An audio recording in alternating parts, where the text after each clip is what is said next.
So the iPhone 3G was the second most popular phone in 2008 after the BlackBerry Curve. But can you use it today?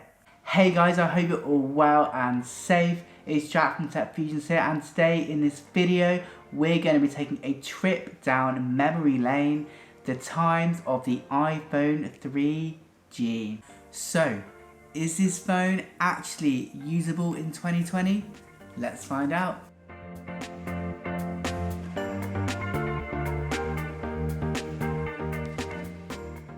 Now, believe it or not, I actually bought this iPhone on eBay for £19. That's the equivalent of $25 US. So for me, whatever the phone was like, I was so happy just to see it at such a cheap price on eBay. So the reason I bought this phone is the iPhone 3G was actually the first iPhone I ever purchased all the way back in 2008 from the Apple Store.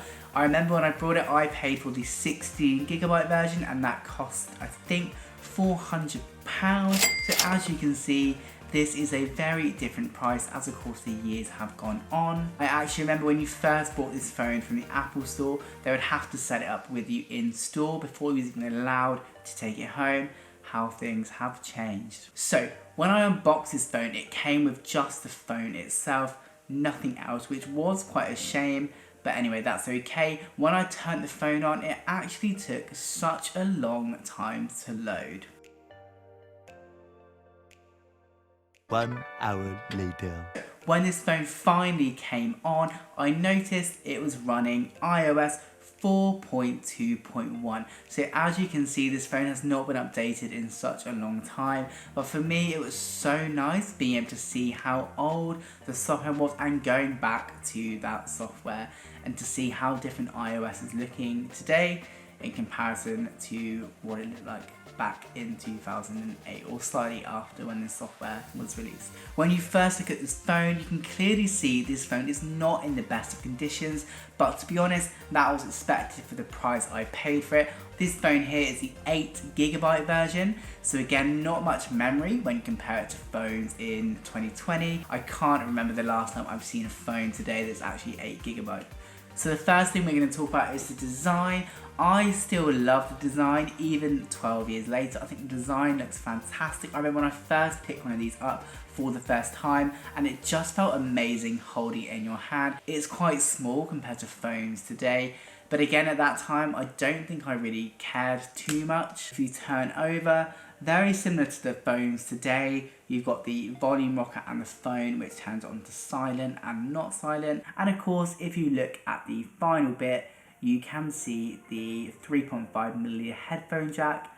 Again, a great thing, and almost every phone had it for those times. And of course the power buttons. That actually doesn't look too different today. And of course, sorry, it's got the home button, which is just on the front of the phone, which I guess Apple is starting to move away from. Even for today's standards, this phone does not look cheap and it feels like it's got a really good build quality to it, and you do feel like you're holding a premium device when holding it, even 12 years later.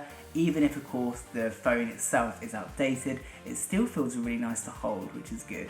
While you're here, if you feel like you're getting value out of this video, feel free to hit a thumbs up for this video. It is really appreciated. The screen is only 3.5 inches. If you compare that to phones today, that is such a small screen. But again, at that time, I feel like we didn't really know any different.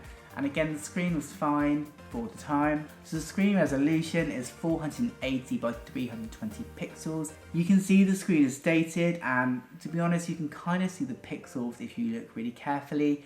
But again, that's not too noticeable, but I wouldn't say the screen's great. While I say the screen doesn't feel great at the moment, that's of course because I'm comparing it to phones today, and this was before Retina display and all those different things. So actually for the time, the screen resolution was incredible. I think it's important to put that just into context while I'm comparing it to phones now.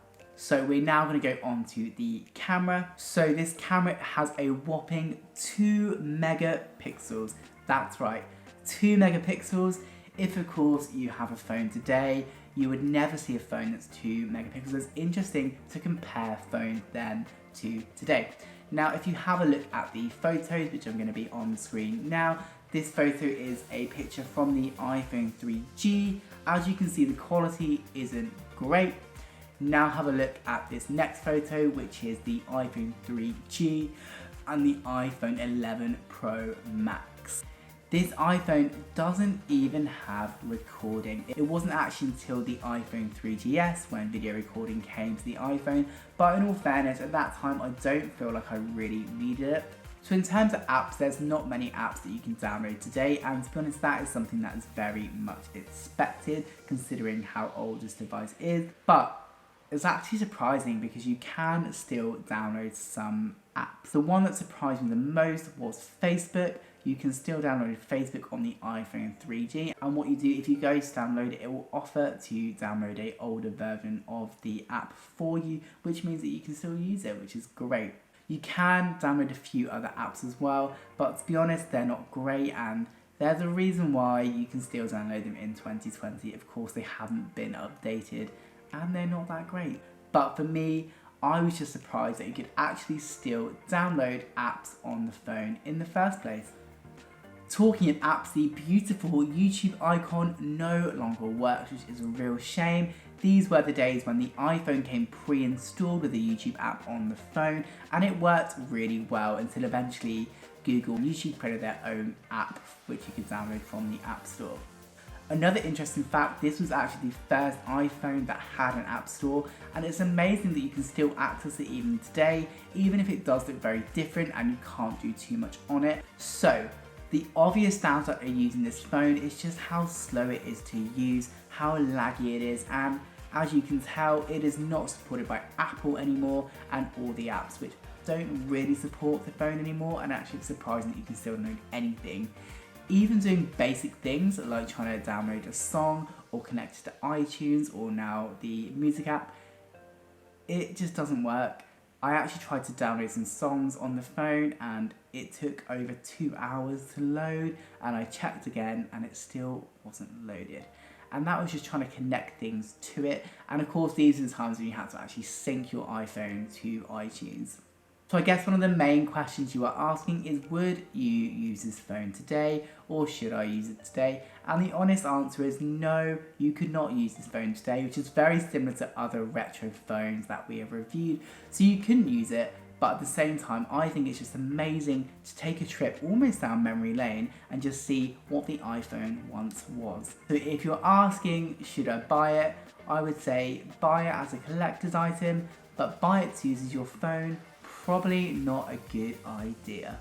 With that said, for me, this was the first iPhone I ever purchased, so it's always going to have a really strong place in my heart. I was actually quite gutted I sold it initially and had to buy a new one on eBay, because I would have loved to have seen what apps are still on there and what was still working today.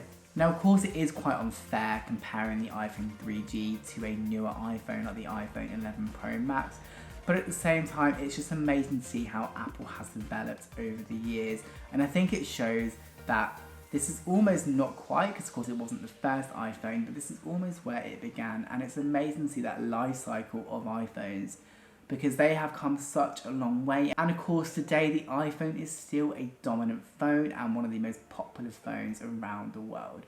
If you're new to our channel and you like this video, please give us a subscribe and turn the notification bell on, and you can see when we upload a new video.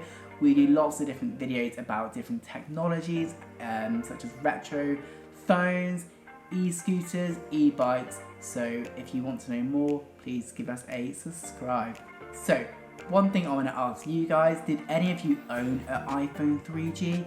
If so, we want to know what you guys thought about it. What did you like about it? What did you not like about it? Please leave a comment down below, and we'd love to hear your thoughts on the iPhone 3G.